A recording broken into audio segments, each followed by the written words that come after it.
And okay, good morning, friends and fruit bats. Lovely to have you with me. Let me see if we can get the camera to focus here. I'm not moving. I'm totally still. Look into my eyes. Focus. Yeah, whatever. Anyway, hello, good morning, and or good afternoon, good evening, wherever you may happen to be. It is 2 o'clock in the morning here, my time. 2:01, but close enough. And my name is Tad. My last name is Williams. I'm about to read some of Shadowmarch. Any particular news that I wanted to pass along? No, not really. We're all pretty much the same as we were last week. We are just hanging out. We're slowly expanding out into the real world, going out here and there now, wearing masks, but, going to stores, every now and then to something, restaurant. Our daughter goes out to the art and craft store. We're doing things like that. Walking the dogs, but we always do that anyway.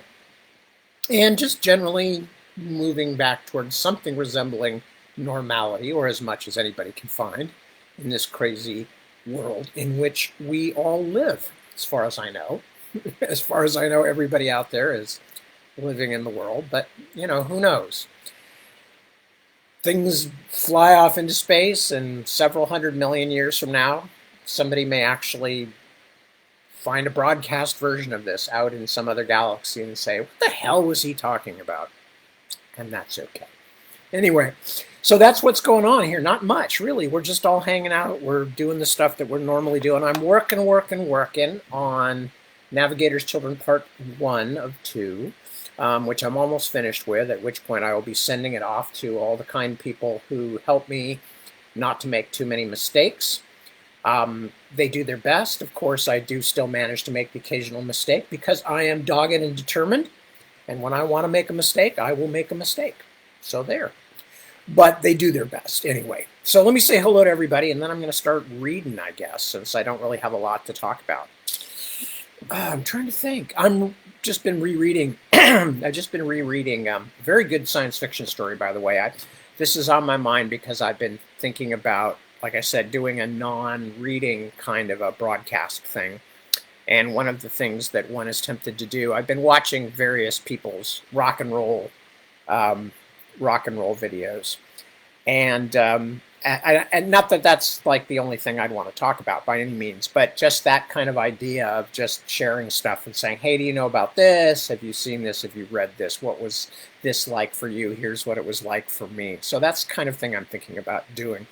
And I was thinking about it today in part because I was realizing that there are many writers of the generation just before mine that are probably not as well known to younger readers as they should be. And one of them is Roger Zelazny, who's a fine, fine writer. I'm rereading 24 Views of Mount Fuji, which is one of his award-winning, not really a short story, it's almost more of a novella length. But anyway, so I was rereading that and various other um, works from back in the 1970s, let's say, before I actually got into the business, and realizing, God, those are some fabulous writers. Somebody also just referred to in a music documentary I was watching, oh yeah, about the Grateful Dead, and Phil Lesh, the bass player, talked about the concept of bleshing, which comes from Theodore Sturgeon's More Than Human, which is, an amazing, fabulous book, still holds up. And I was just thinking, there's lots of things like that, lots of records, lots of stuff that I happen to be interested in because of my particular age and generation. But that doesn't mean that they're things that other people wouldn't enjoy as well, whether because they're of a different generation or a different country's culture or whatever. So, and some of them that people may actually know and want to share their own ideas about. So that's kind of something I'm playing with in my mind. But as I mentioned, at the moment, kind of keeping that on hold till I get the book I'm working on finished before I get too ambitious. And even when I occasionally take a day off, I took a day off Monday. I was exhausted, and by like 3/4 of the way through the day, I just wind up thinking of new books I want to write. What the hell kind of vacation is that? So, what can I say? Anyway, let me say hello to all of my friends who have showed up in my magic mirror. It's Petra. Hello, Petra. Good morning. Holger, good morning. Good morning. Jeremy says, beep, beep. Oh, if that's a road runner, I think there's no beep in it. I think it's just meep, meep. But, hey, chacun son goût. Everybody's mileage varies. And if that's the way you do your road runner, Jeremy, you do you. Ronnie, good morning. Suzanne, good morning from Yorkshire. A bit cloudy, but warm. Oh, good. Glad to hear it. Wouter, good morning. Designated vaccination driver. Okay, excellent. Well, good to have you with us, and good luck for everybody with their vaccinations. Yilva, good sunny morning to you too, except it's obviously not sunny here right now because it's the middle of the night, but it was a lovely day today, quite warm, which we haven't had too much of lately. Carol, good morning. Good to see you too. Dick, good morning to you also. And there's Hazel, my mother-in-law. Good morning, Hazel, my dear. How are you? Yes, we're all well, and we miss you too. We miss you too. But everybody is doing as well as can be expected under the circumstances, and people are pretty chipper around the household at the moment. But we'd love to see you when we can manage it. So we are missing you. Our happiness is not complete. Chris, good morning to you. Cliff, hello. Yes, I did have a good week. I hope the same for you. Leah, hello. Happy middle of the night from Vancouver. Yeah, I love Vancouver, though. Great city. Who else we got? Sally, hello, Sally. And Michael, hello, Michael. And to deactivate autofocus, Chris, there may be something to do that. I don't know, but the problem is I do lean in and lean out a lot, so I kind of tend to leave autofocus on, but we'll see. As I experiment with these things. Right now, I'm just trying to make sure that I actually get on, that I'm more or less awake and compos mentis, and can read to people, and then I'll get more technically proficient, in another 10 years or so. Mahmoud, hello, good to see you, my friend. And Jeremy, you may be living in a snow globe, my friend. I am living in a pill bottle, about that big. Brown plastic, little white cap, like it fine. Olaf, hello, good to see you, Olaf. And Christine, good morning. Yes, you went to a restaurant. Excellent, excellent, excellent. I'm very pleased to hear that. Restaurants are good.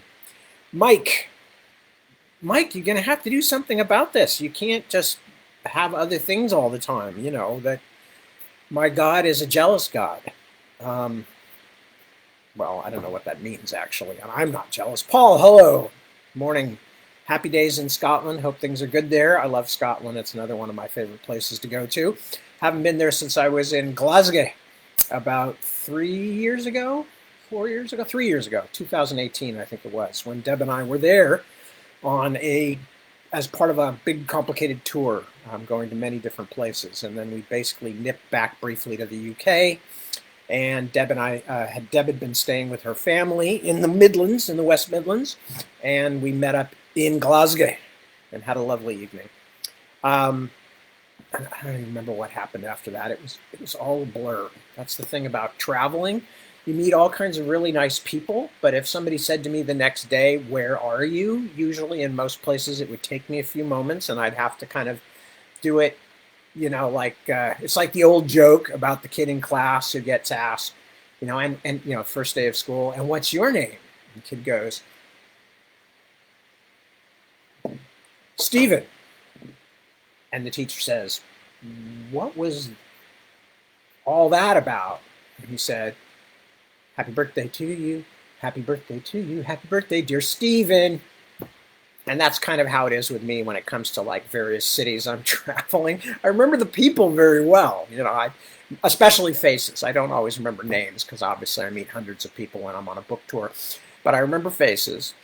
But cities I don't always remember that well in terms of like, did that happen there or did that happen there? Because to be honest, although occasionally people are kind enough to take me out and around and show me things, most of the time when I'm touring for anything, or going to conventions for that matter, I'm in hotels and bookstores, and airports or train stations if it's in Europe. And that's basically all I see much of.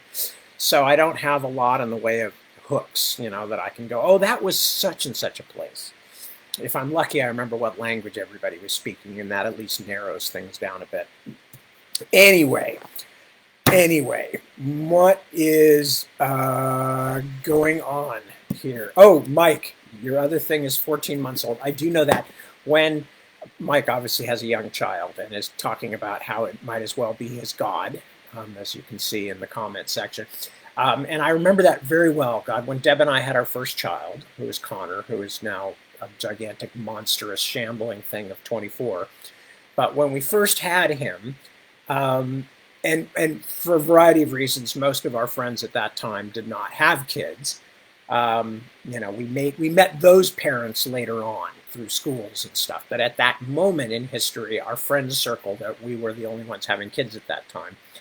And we always thought that it was almost like we had joined a cult because we were always talking about him and what he needs. And, he was up all last night, so sorry, we're really kind of tired and stupefied. Or, do you think he was okay when we left? How's it going to be for so-and-so while they're taking care of him? And oh my God, it really was. It was like, joining the Moonies or something, and for about the first few years. And then after a while, things normalized. Plus, we had a second child, which drives you into complacency and even outright neglect fairly quickly. Fortunately, our second child was very resilient because, it's got to be tough to be a second kid, where the first kid, as everybody knows, you're like, if the pacifier hits the floor, it's like, "Oh my God, boil the water." You'd think you were doing battlefield surgery or something. Whereas by the time you got a second and third kid, it's like, pacifier hits the rug covered with dog hairs and you just sort of pick it up and wipe it on your shirt and stick it back in the kid's mouth. So anyway, so that is me going off topic, but now I'm going to read it. Okay. So, in Shadowmarch, we were reading, Barrack was doing his kind of sad, pathetic best to flirt with Celia, his stepmother's maid, and then Bryony showed up and not only scared the girl away, supposedly unintentionally, but not really, but she is very worried about finding the letter that Kendrick had received the day that he died, which has disappeared. So that was the last bit of that section. We're still in the same chapter, and I'm going to continue from there. Oh, and by the way, just to remind you, because you probably don't remember, Ferris Vanson, the commander of the guard, is out trying, at Bryony's direct order, he's out trying to figure out what happened to Raymond Beck's convoy that was sort of ambushed by creatures from behind the Shadowmarch, or at least that's what Raymond Beck had claimed. And they have found a young woman in an otherwise empty village, as I recall, in a very strange valley. She came to him in the middle of the night, climbed under the heavy cloak, and pressed herself against him.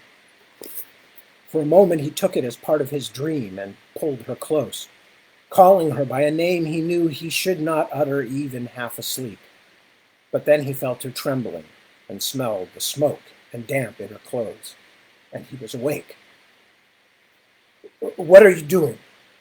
Vanson tried to sit up, but she clung. "Girl, what do you think you're doing?"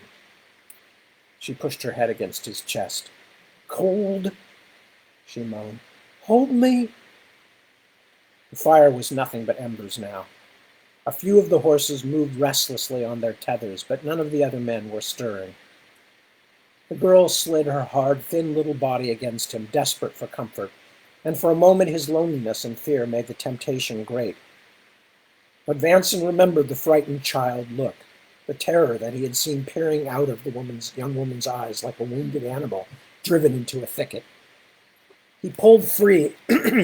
He pulled free and sat up, then wrapped the cloak around her and tugged her close, using the heavy wool to help pinion her arms. After all, he could only take so much of her blind, needy rubbing before his resolve would crumble like walls made of sand. "You are safe," he told her. "Don't fear. You are safe. We are soldiers of the king." "Father?" Her voice was hoarse and confused. "I am not your father. My name is Ferris Vanson. We found you wandering in the forest. Do you remember?" There were tears on her cheeks. He could feel them as she rubbed her face against his neck. Where is he? Where is my father? And where's Colum?" For a moment he thought she was talking about Colum Dyer, but it was a common enough name in the March kingdoms. He supposed it might be a brother or a sweetheart. "I don't know. What is your name? Do you remember how you came to be walking in the forest?" "Quiet! They will hear you. At night when the moon is high, you can only whisper." "Who? Who will hear me?" "Willow, the sheep are gone." That's what he said. "I ran out and the moonlight was so bright, like eyes." "Willow? Is that your name?" She burrowed in against his chest, struggling beneath the confining cloak to get as close to him as possible. Her neediness was so startling and pitiable that his few lingering thoughts of lovemaking drained away.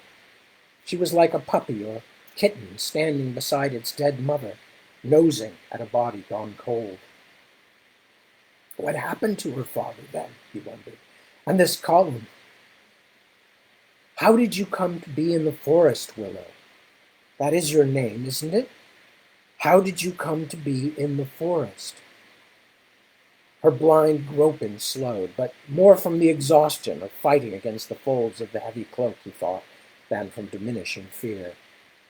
"What, I didn't?" she said slowly and lifted her face. In the moonlight, the darks of her eyes seemed shrunken, mere pinpoints with white all around. "Don't you know? The forest came to me. It swallowed me." Ferris Vanson had seen such a look before, and it stabbed at him like a knife. The old madman, back in the village where he had grown up so long ago, had worn a stare like that. The old man who had crossed the shadow line and returned. "But we are still miles and miles from where the caravan was taken," he realized. The nodding black flowers, the deserted village. By the gods, it is spreading fast. Chapter 18. One Guest Less. Rabbit's Mask. Day is over. Shadows in the nest. Where have the children gone? All are running, scattering. From the Bonefall Oracles. The mad muddle of life, Chert thought, was enough to make a person want to lie down on the ground, close his eyes, and become a blindworm. Surely blindworms didn't have to put up with nonsense like this. Micah! Fissure and fracture, have you got nothing better to do with your time, and mine, than argue? Hornblend's nephew looked around for his brother.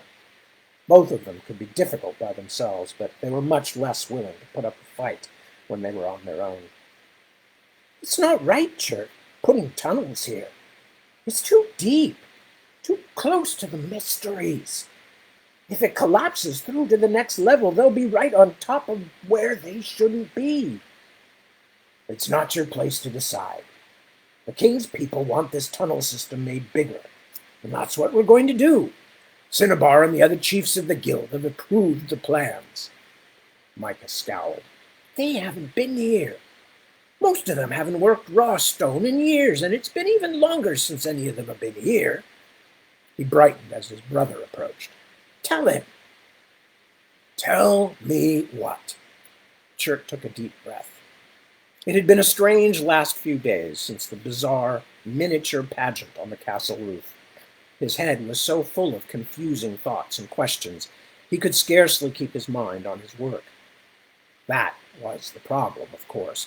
Hornblend's nephews and the rest of the men needed his full supervision. Funderlings always had a difficult time working so close to the royal family's residence and graves. Superstition and resentment were never far away. But this growing proximity to the Funderlings' own sacred places was even more of a problem. He couldn't afford to be attending to his work with only half his usual attention. That we want to go before the guild council, said Micah's brother, Talc. He was the older and more level-headed of the two. We want to be heard. Heard. That's what you young people always want, to be heard. And then what is it that you want to be heard about? That you're feeling mistreated, that you have to work too hard, that what you were given to do isn't fair or kind or something. Chert took another long breath.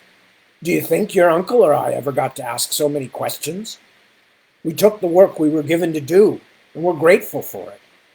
Because his own apprenticeship had been in the last days of the Grey Companies, Chert remembered, but did not say. Because the big folk were frightened in those years, and there had not been much work even for skilled Funderling craftsmen. Hundreds, perhaps thousands, had left their ancestral home under Southmarch in search of labor and had never returned, settling in spots all over the middle and south of Ion, where the big folk had previously had to do their own stonework. But during Chert's own lifetime, things had changed. Even small cities now built great temples and underground baths, not to mention countless funeral vaults for rich merchants and clerics. And most of the Southmarch Funderlings found themselves in demand right here at home in the March Kingdoms. Talc shook his head. He was stubborn, but he was also smart. The worst kind of shirker, Chert thought. Or was he a shirker at all? Chert suddenly felt empty and tired, like a rock face with the seam of valuable stone chiseled out of it. Maybe they feel some of the same things I do. What did the tiny queen say? Because we of the high places are frightened, and not just for ourselves. I am frightened myself, but it is because of things I have seen, felt. He did his best to clear his head of all the jibber-jabber. Very well. I shall ask the guild to grant you a hearing if you will get on and finish this day's work. There is shoring and bracing to do in the new tunnels, if you're not too frightened to work alongside your fellows there. Hornblend's nephews were still grumbling as they walked away, but there was a jauntiness to their step that suggested they secretly felt they had won a victory. It made Chert feel tired all over. Thank the old ones that Chavin has come back. I will go see him when the men stop to eat. This time, though, I will go in by the front door. As he made his way through the twisting byways of the inner keep, ignoring the people who felt that it was acceptable to stare at a Funderling simply because he was a Funderling. Chert was grateful that the boy Flint was spending the day with Opal at the market. She had accepted Chert's astonishing report of meeting the roof-toppers with a complacency that was almost more dumbfounding than the roof-toppers themselves. "Of course there are more things under the stones and stars than we will ever know," she had told her husband. "The boy is a burning spark. You can just see it. He'll do wonderful things in this world. And I always believed there truly were roof-toppers anyway." He wondered now if it had been some kind of intentional ignorance. His wife was a clever woman.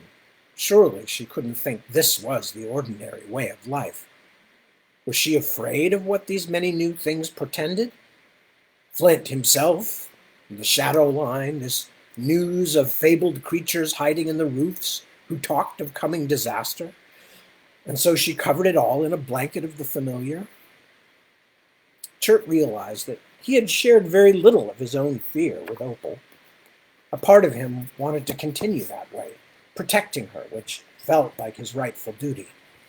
Another part realized that such a duty could become very lonely. It was not the young man Toby who opened the door at the observatory house, but the physician's old, long-whiskered manservant, Harry. He seemed flustered, even nervous, and for a moment Chert feared that Harry's master might be ill. "I'll tell him you're here," the old man said, leaving Chert to wait in the front hall. A shrine to Zoria with lit candles was set there, which struck Chert as odd.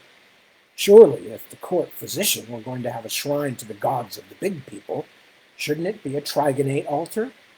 Or perhaps to Cupolis, the god of healing? Then again, he had never been able to make much sense out of the big folk and their baskets full of gods.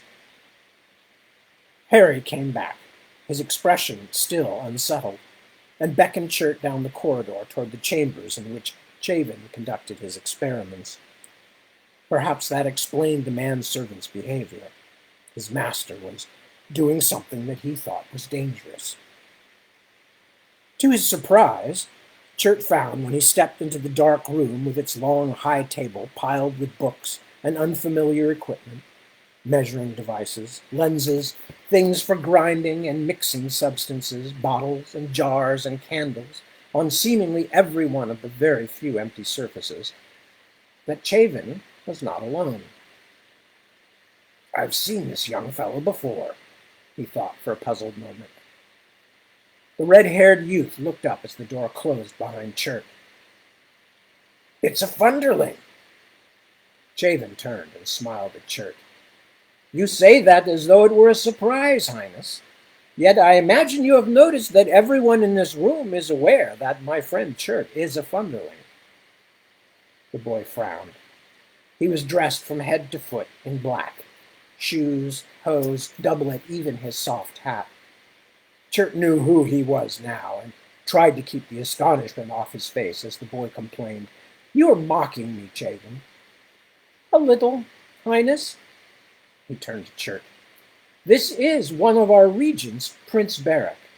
Prince Barrack, this is my friend Chert of the Blue Quartz family, a very good man. He has recently done your family the helpful deed in a sad time of hurrying the construction of your brother's tomb." Barrack flinched a little, but to his credit, smiled at the new arrival. "That was kindly done." Chert did not quite know what to do. He made a bow as best he could. "It was the least we could offer, Highness. Your brother was well loved among my people." "Most of my people," he amended silently. "Well, a decent proportion." "And what brings you to see me today, good Chert?" asked Chavin. He seemed in an expansive mood, strangely so for someone who had been out viewing the sick and the dying. "How can I talk about the things I have seen in front of the Prince Regent?" Chert wondered. He could not help contemplating the urge to hide anything unusual from those with more power. There was also an opposing impulse that was nearly as strong, the desire to pass any strange situation on to someone else. I am more the type who wishes to know what I'm doing first, Chert decided. And certainly I am not going to blurt out this mishmash of fears and suspicions and old tales come to life in front of one of the royal family. I wished only to hear of your journeying, he said out loud, then realized he did not want to wait days more before sharing his concerns with the physician. And perhaps talk a little more of that matter we discussed last time. Prince Beric rose from the stool on which he had been perched off balance and almost tipping over, Chert realized, like any ordinary young man. I will not keep you then, he told the physician. The prince spoke lightly, but Chert thought he heard disappointment and something else in the boy's words. Anger? Worry?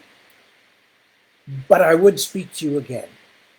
Tomorrow, perhaps?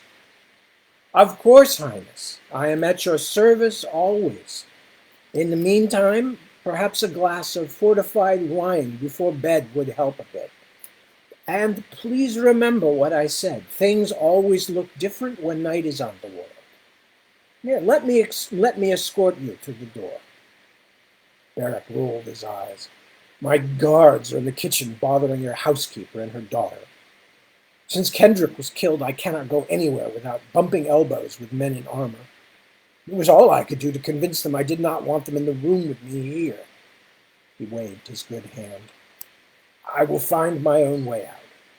Perhaps I can sneak past the kitchen and have an hour to myself before they know I'm gone. Don't do that, Highness. Chavin's voice was hearty, even cheerful, but there was an edge to it. The people are frightened. If you disappear, even for a short time, some of those guardsmen will suffer. Beric scowled and laughed a little. I suppose you're right. I'll go and give them some warning before I run for it. He nodded in a distracted way toward Chert as he left. The roof-toppers, eh? Chavin took off the spectacles perched on his nose and wiped them on the cuff of his robe. A robe surprisingly stained, considering he had worn it while receiving royalty. Then put them back on and gave Chert a shrewd look. It is very unusual news, this, but I confess that there are many you could tell it to who would be more surprised than me. You already knew? No, or at least I have never seen them, let alone met their queen in such an unusual audience. But I have encountered signs over the years that suggested to me that the roof-toppers might be more than fable. But what does it mean, all this talk of shadows and the coming storm? Is it because the shadow line is moving?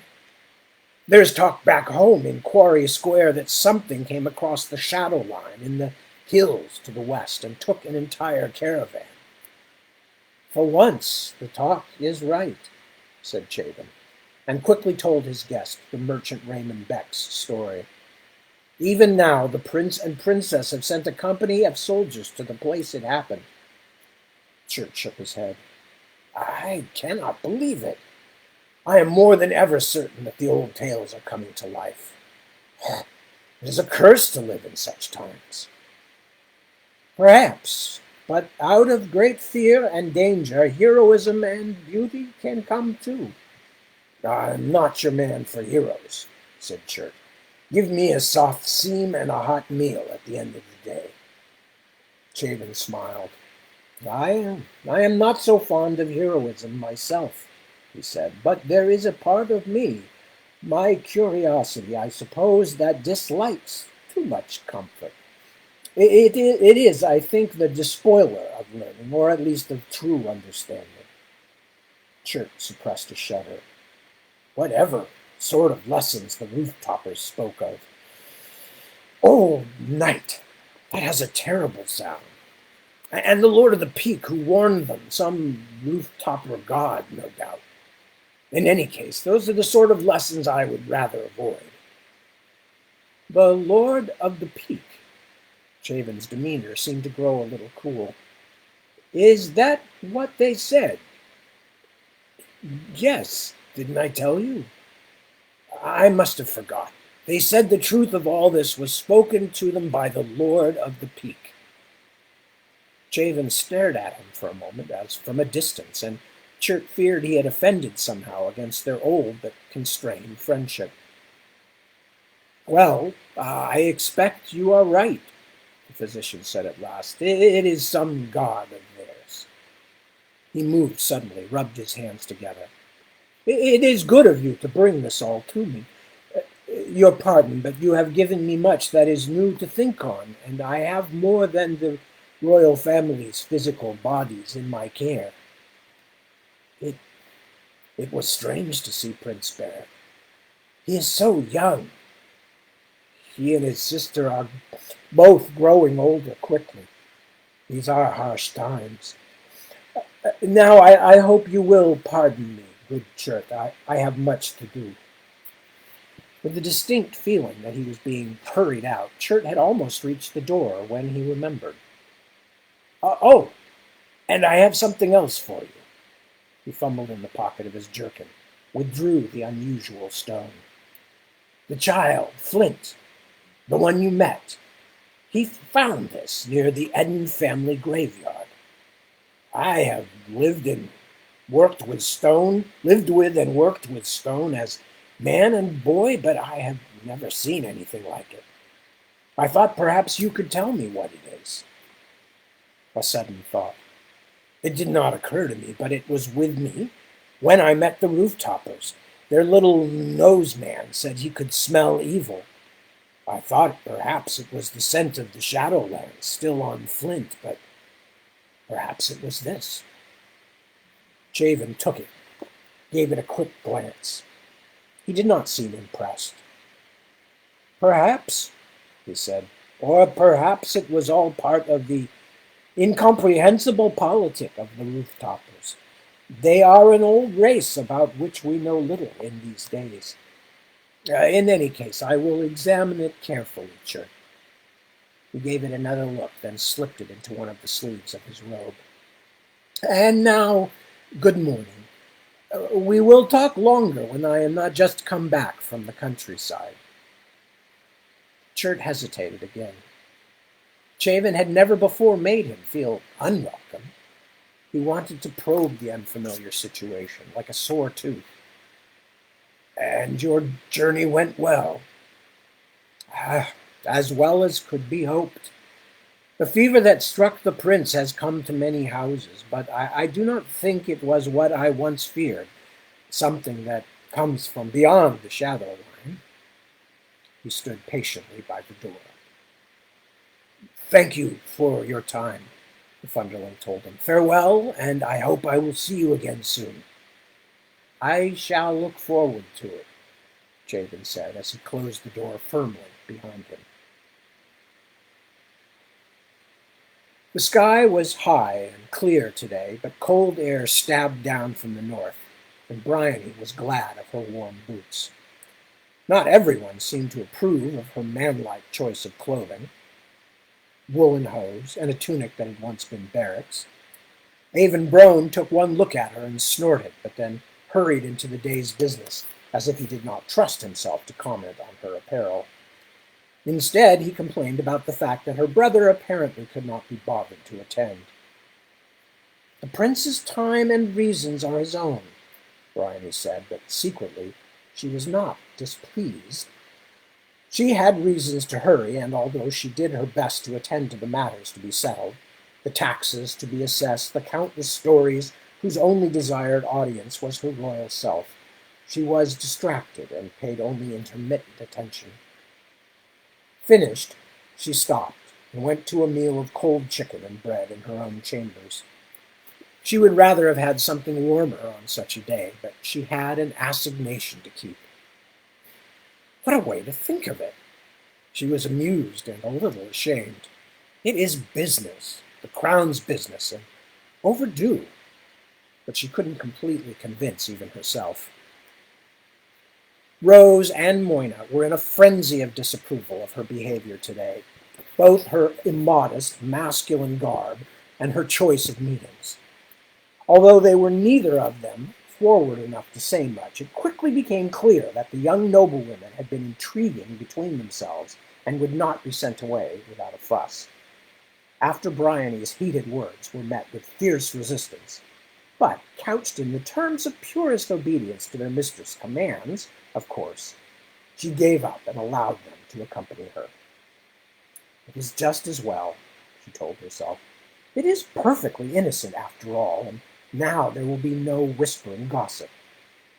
But she couldn't help being just the smallest bit resentful. Mistress of all the northern lands, well, alongside her brother, and she could not have a meeting without being surrounded by watchful eyes, as though she were a child in danger of hurting herself. He was waiting in the spice garden. Because of the argument with her two ladies, he had waited longer than she would have liked. She couldn't help wondering whether chill weather like this felt more cruel to someone brought up in hot southern lands, but if Dawet Danfar was suffering, he was too subtle to show it. I had planned we would walk here, she said, but it is so fearfully cold. Let us go across the way into Queen Lily's cabinet instead. The envoy smiled and bowed.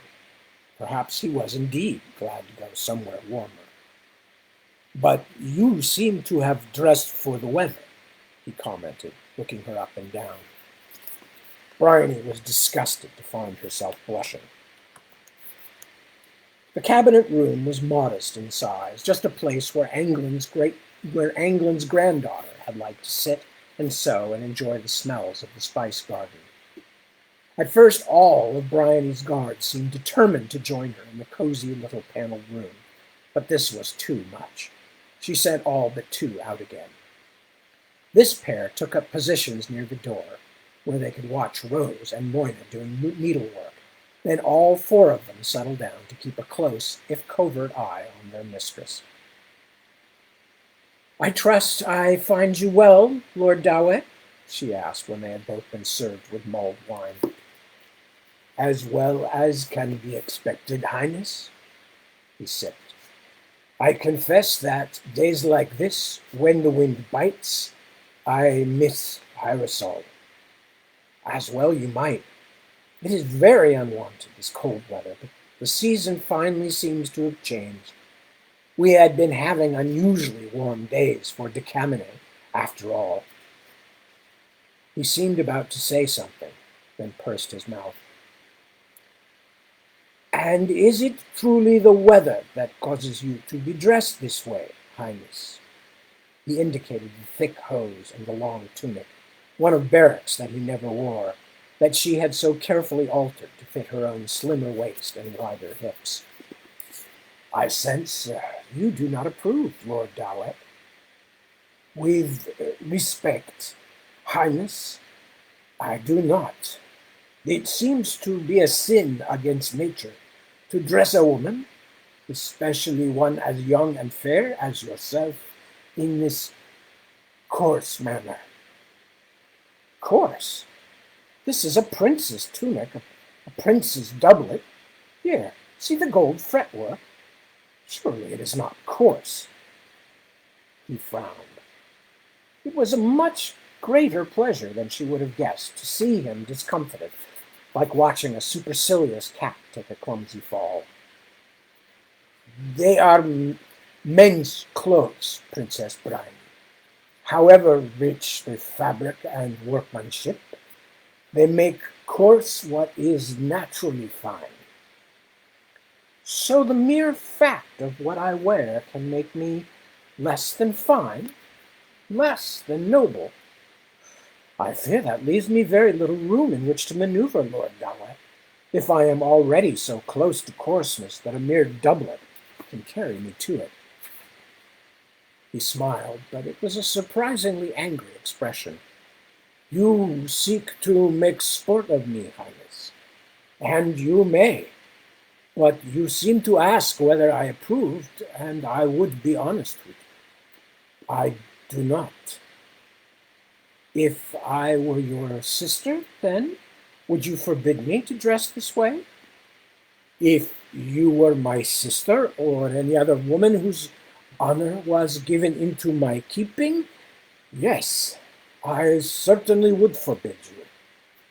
His dark gaze suddenly touched hers, angry and somehow demanding. It was startling, as though she had been playing with what she thought was a harmless pet that had suddenly shown it could bite. Well, in point of fact, Lord Dowett, that is why I asked you to attend me. So it is not we and us, Highness. She felt her cheeks warming again. We? Us? You overreach yourself, Lord Dowett.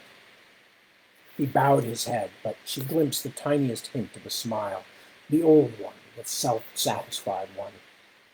I have been unclear, Highness. I apologize. I simply meant that you did not say we, so I wondered if this was not then an audience with you and your royal brother, as I had been given to understand. I take it that instead you wish to speak more informally. No, damn the man. No, that is not what I meant, although of course I act today as co-regent, and with my brother's approval. You make me regret speaking to you in a friendly way, Lord Dowett. May the three highest bring ruin on my house, if I intended any such thing, Princess. If I intended anything other than respect and affection. I simply wish to know what sort of meeting we are having. She sipped at her wine, taking a moment to recover her confidence. As I said, your remark about me being a woman in your care was to the point.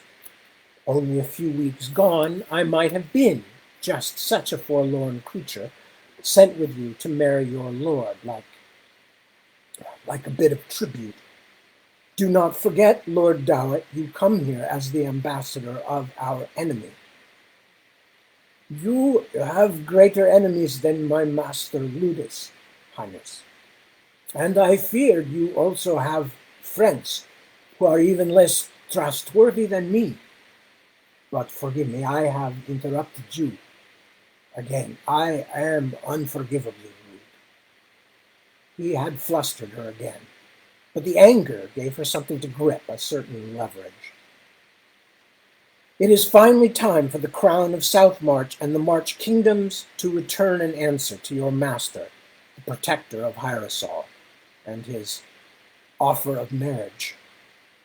While my older brother was regent, there might have been a different answer, but now, as you may guess, the answer is no.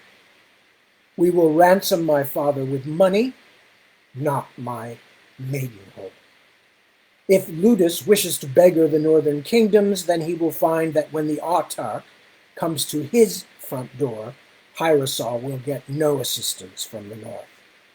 Rather, though we hate the autarch and would not ordinarily wish to see him gain even a handful of Ion soil, we will rejoice at the defeat of Ludus Drakava.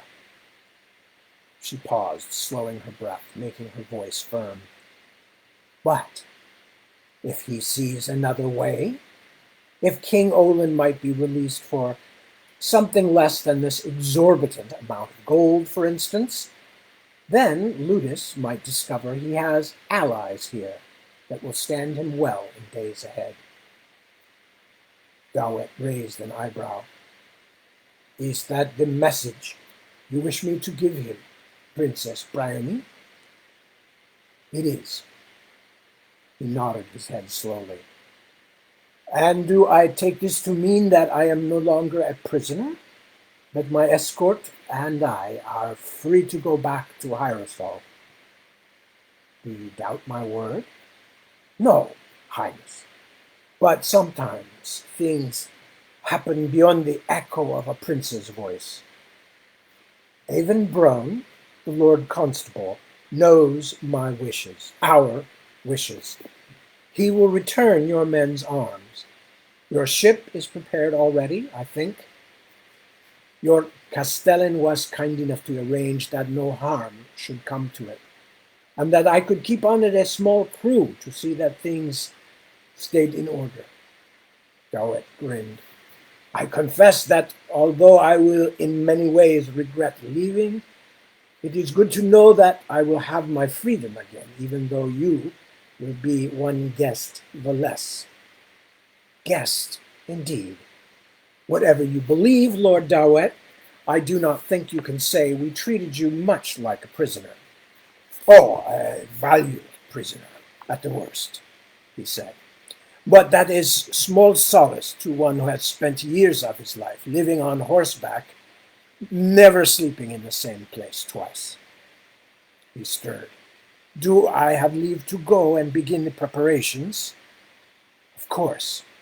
You will want to sail before the weather turns for good. She was oddly disappointed, but knew this was happening as it must. He and his Hierosoline company were a distraction in the castle. They attracted rumor and hostility as honey drew flies. Yes, he was a very distracting presence, this Dawet Danfar. Now that Brone had convinced her and Barrack beyond doubt that there was no way the envoy or his company could have been materially involved in her brother's murder, it made no sense to keep them and feed them through the long winter. He bowed, took a few steps backward, then stopped. May I speak frankly, Highness? Princess Bryony. Of course. He glanced at the guards and her ladies-in-waiting, then came back and sat on the bench beside her.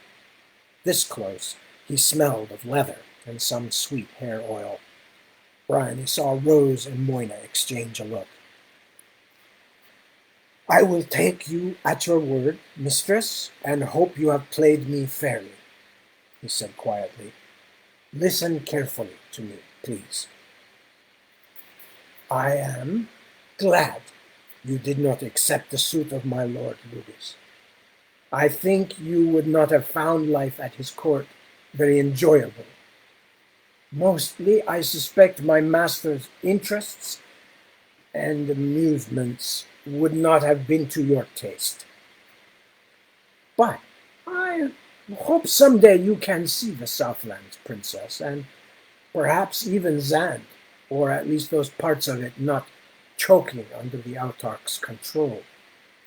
There are beauties you cannot imagine, green seas and high mountains, red as a maiden's blush, and broad jungles full of animals you can scarcely imagine, and the deserts. You will remember I told you something of the silent, stark deserts. You may become a great queen someday, but you have seen little of the world, and that seems to me a shame. Bryony was stunned. I have been to Setland and Brenland and Fael. She had only been a child of 5 when her father took her to visit Marilana's relatives. She remembered little except a great black horse given to her father by Fael's lord as a present, and of standing on a balcony above the sea watching otters at play in the water below. Dawet smirked. There was nothing else to call it. Forgive me if I do not count Setland and Brenland among the gods' greatest triumphs, my lady. Abruptly the smile dropped away. And my wish for you to see more of the world is in part an idle and selfish wish, because I wish I could be the one to show these things to you. He lifted a long brown hand. Please say nothing. You told me I could speak honestly, and there is more I would tell you. His voice dropped all the way to a whisper. You are in danger, my lady, and it is closer to you than you think. I cannot believe that Shazo is the one who killed your brother, but I cannot prove he did not either. However, I can tell you, and tell you from knowledge, that one who is much closer to you than me means you ill, murderously ill. He held her gaze for a long moment. Bryony felt lost, as though she were in an evil falling dream. Trust no one. Why would you say such a thing? She whispered harshly when she had found her voice again. Why should I believe you, the servant of Ludis Drakova, are not merely trying to stir unhappiness between me and those I trust? The smile returned, one last time, with an odd twist to it. Ah, the life I have led means I deserve that many times over. Still, I do not ask you to act on my words, Princess Bryony, only to consider them, to remember them. It could be that a day will come when we can sit together once more, and you can tell me whether I wished you ill this day, or well. He stood, donning his guise of easiness again like a cloak.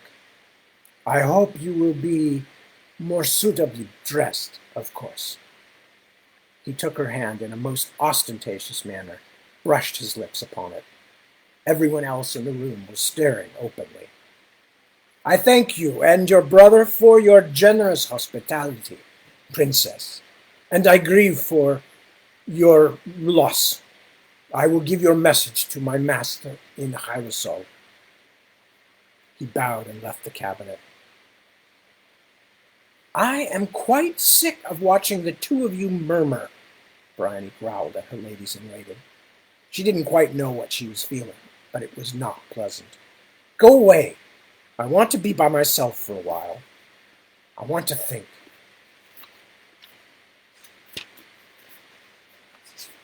Let's see how much we have left here. It's been about 5 minutes. I don't know if I'm going to get to the end of the chapter, but we'll give it a try. By day, the dark-haired Willow came back to herself a little, although in some ways she seemed so childish that Ferris Vanson wondered if her problems were solely caused by having crossed the shadow line. Perhaps, he thought, she had been already a bit simple-minded. Whatever the case, under the small bit of sun that leaked through the clouds, she became the most cheerful of the generally silent company, riding in front of Vanson and chattering about her family and neighbors like a small child being taken to the market fair. She is so little, but she's the most stubborn of the lot. She will push the other goats away from the food, even the biggest of her brothers. Colum Dyer listened to her babble with a sour expression on his face. Better you than me, Captain. Ferris shrugged. I'm happy that she is talking. Perhaps after a while she will say something that we will thank Perrin Cloudwalker that we learned. Perhaps. But as I said, better you than me. In truth, Ferris Vanson was almost glad of the distraction. The land through which they passed was less obviously strange than the previous 2 days' stretch of road, deserted and a bit gloomy, but otherwise about what he would have expected as they neared the halfway point of the journey, and thus not particularly interesting. With the largest cities of Setland and the March Kingdoms several days' ride away in either direction, these lands had emptied in the years since the Second War with the Twilight people, leaving only crofters and woodsmen of various sorts, and the occasional farmer. The few small cities, like Candlerstown and Faneshill, had grown up south of the Setland Road, well away from the shadow line. These towns were also too far out of the way to be worth visiting this trip, a fact much mourned by Dyer and the rest of Vanson's men. Winters were also milder closer to the water, to the east or west. Few felt the need to live out here in such dramatic solitude. The Setland Road passed through low hills and scrub that were even more undistinguished than the lands where Ferris had spent his childhood. They could see the line again now, just a few miles away to the north, or at least they could see the break front of mist that marked it. It was wearying to ride hour after hour with it hovering so close, hard not to think of it as a malevolent thing watching them and waiting for an opportunity to do harm. But Ferris was much happier knowing where it was, able to see that there was still a crisp delineation between his side and the other.